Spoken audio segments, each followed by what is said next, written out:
একটা গ্রামের এক দালান বাড়িতে চিলেকোঠার এক কোণায় একটি চড়ুই পাখি বাস করত। ওই একই দালানের পাশে একটি গাছে এক বাবুই পাখিও বাস করত। বাবুই ছিল অনেক পরিশ্রমী, তাই সে নিজেই নিজের বাসা তৈরি করে নিয়েছিল।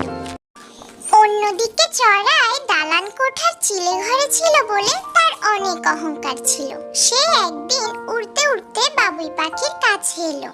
বাবুই পাখিরে ডাকিয়ে বলেছে, চড়াই, পড়ে ঘরে থাকি করো শিল্পের বড়াই, আমি থাকি মহা সুখে অট্টালিকা পরে, তুমি কত কষ্ট পাও রোদ বৃষ্টি ঝড়ে।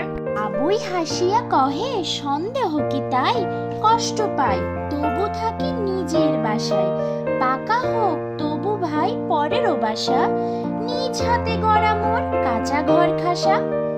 এ কথা শুনে চড়াই একটি